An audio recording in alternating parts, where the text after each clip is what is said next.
से बैठे हैं, मैं सबसे पहले तो मैं खुद आपके लिए ताली बजाता हूँ, क्योंकि बहुत घंटे इतना समय देना ये अपने आप में बहुत बड़ी बात है। और वो भी आप ऐसे जगह बैठे हैं जहाँ पे टॉयलेट बनाया, बदबू मार रही है। और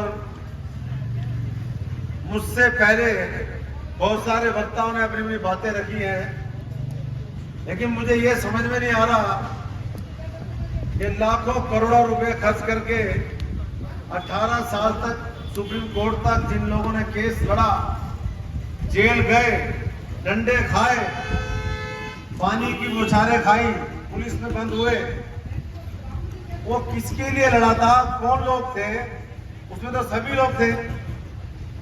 क्या राजस्थान से भी कोई पेटिशनर था सुप्रीम कोर्ट में? अगर था तो वो हाथ खड़ा करके मुझे बता दे। कोई था क्या? राजस्थान से कोई था क्या भाई? सुप्रीम कोर्ट में गया था पेटिशन डालने के लिए कि राजस्थान के वंचित लोगों को। तो देखिए, अब सवाल ये उठता है, आप किसी भी पार्टी के खिलाफ बोलो, किसी भी मुख्यमंत्री को गाली दो, किसी को कुछ भी कहो, लेकिन हमको ये भी सोचना पड़ेगा कि जो पार्टी 60 साल से जो कांग्रेस का राज था, आज तक जिस बाबा भीमराव अंबेडकर का नाम हम लोग लेते हैं और संविधान की बात करते हैं और उस संविधान की किताब लेके चलते हैं चुनाव में, उस बाबा भीमराव अंबेडकर की मूर्ति, प्रतिमा का अनावरण सुप्रीम कोर्ट ने नरेंद्र मोदी जी ने करवाया। ताली बजा दो, ताली में कौन से पैसे लग रहे हैं? अंबेडकर साहब की बात कर रहा हूं, कानून की बात कर रहा हूं, सुप्रीम कोर्ट की बात कर रहा हूं। और आज बड़े बड़े दिल्ली में म्यूजियम बना दिए, वो भी सब मोदी की देन है। मैं मोदी की तारीफ नहीं कर रहा, तारीफ उस खुदा की जिसने जहां बनाया तुमको हंसी और मुझको जवां बनाया।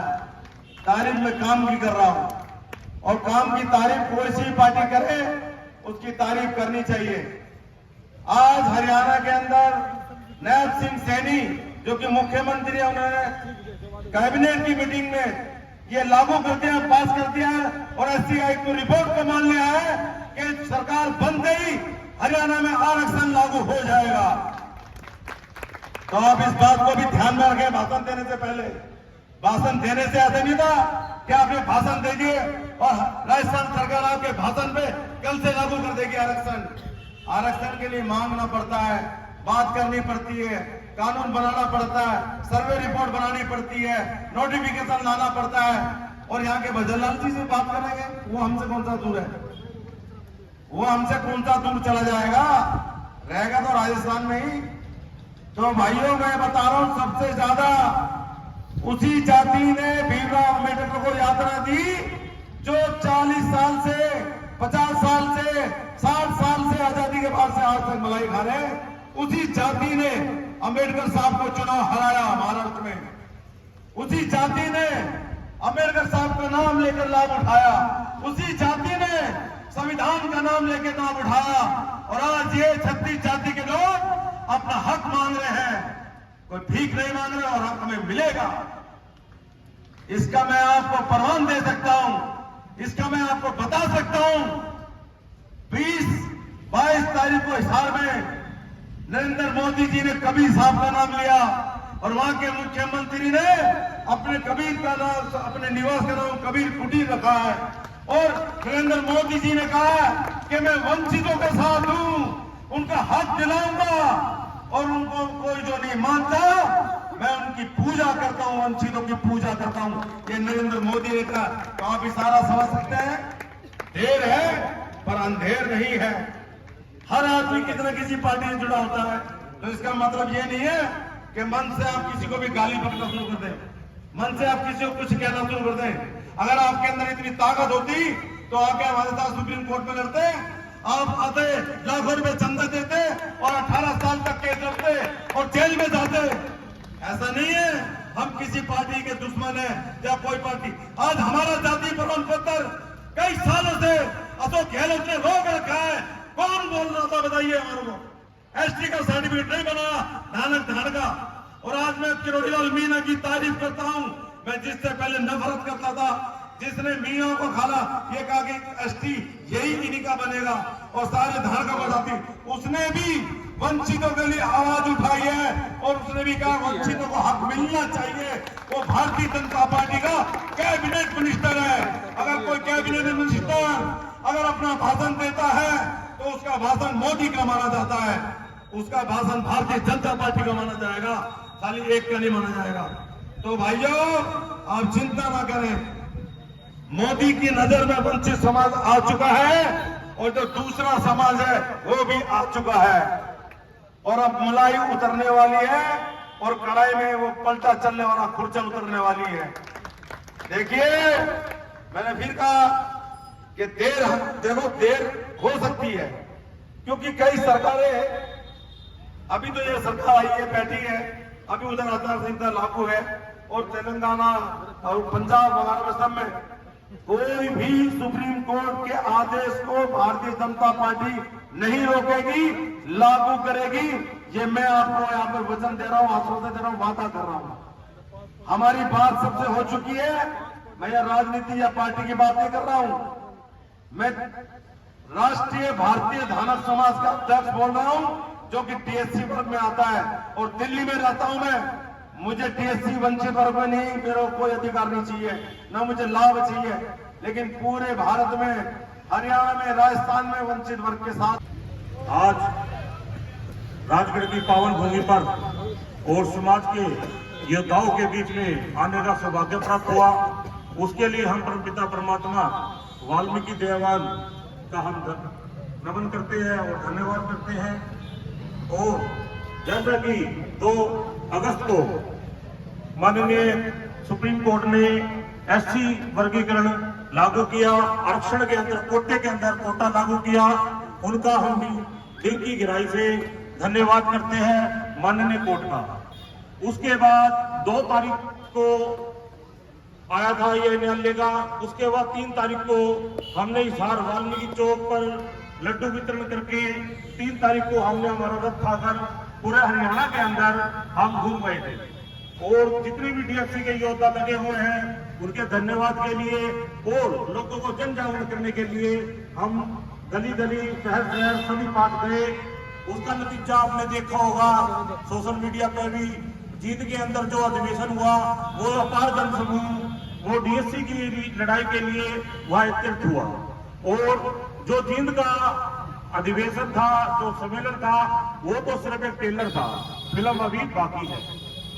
फिल्म अभी बाकी है क्योंकि वो सिर्फ हरियाणा की बात है।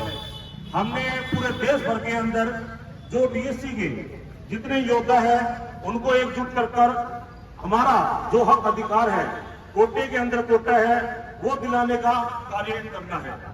उसी के तहत हम समाज को समर्पित है और उसी के लिए हम लगे हुए हैं। उसी के लिए हमारे पास आज निमंत्रण आया था कि राजगढ़ के अंदर प्रोग्राम है, तो मैं बोला चलो चलते हैं जरूर। क्योंकि हमारा कोई एक शहर का नहीं है, हमारे व्यक्ति विशेष का नहीं है, हम पूरे समाज को समर्पित हैं। समाज, डीएससी समाज की मजबूती, पहले थे दलित मैंने उस पर दबा हुआ। हम दूसरे जाति से तो दबे हुए थे, लेकिन एक जाति ने हमारे ऊपर ज्यादा दबाव बना हुआ। तो ये जिस बीजेपी सरकार लगाओ, जिस सरकार ने भी हमको वंचित समाज दिया, वो नाम बहुत बढ़िया दिया और बहुत ठीक दिया। क्योंकि हम हमारे समाज को हर एक हक अधिकारों से वंचित रखा गया है। जो हमारे बच्चों का अधिकार है, जो बाबा साहब ने संविधान के अंदर हमको दिए हैं, उन चीजों से हमें वंचित रखा गया है। इसलिए जो वंचित समाज नाम रखा गया और जिसके लिए हमको संबोधन किया गया वो बहुत ठीक है। और आपकी एकता, अखंडता बनाए रखे और जो हमारे बच्चों का हक अधिकार है वो हम लेकर रहेंगे। और पूरा भारत देश के अंदर हम लगे हुए हैं और आप सिर्फ एकता बना के रखे। और जो कोर्ट ने, माननीय कोर्ट ने जो हमारे हक में जो देना था हक हमको दे दिया है। तो मेरी भावनाएं हमेशा वंचित वर्ग के साथ रही है और उनके साथ खड़ा होने में भी मैं अपने आप में गर्व का महसूस करती हूँ। साथ ही मैं कहना चाहती हूँ कि सुहानी भोर में भी भोर जब अनियार हो जाए, सुहानी भोर में भी भोर जब अनियार हो जाए, अंधेरा जीत जाए, रोशनी की हार हो जाए, तो सूरज की बगावत का खुला हकदार है दीपक। बेच दे सुबह को, बेच दे सुबह को सूरज अगर गद्दार हो जाए, बेच दे सुबह को सूरज अगर गद्दार हो जाए। अगर हो प्यार के मौसम, अगर हो प्यार के मौसम, तो हम भी प्यार लिखेंगी, खनकती रेशमी पाजेब की जनतार लिखेंगी। मगर संसद या सरहद से ही घिर आए गरम झोंके, पिलाकर लेखनी को खून हम अंगार लिखेंगी, पिलाकर लेखनी को खून हम अंगार लिखेंगे। साथियों, सुप्रीम कोर्ट का फैसला बहुत ही सराहनीय फैसला रहा और इस फैसले का हमें वर्षों से इंतजार था। हमेशा हम सुनते आ रहे हैं कि आरक्षण को खत्म किया जाए, आरक्षण को खत्म किया जाए, लेकिन आरक्षण बढ़ता जा रहा था।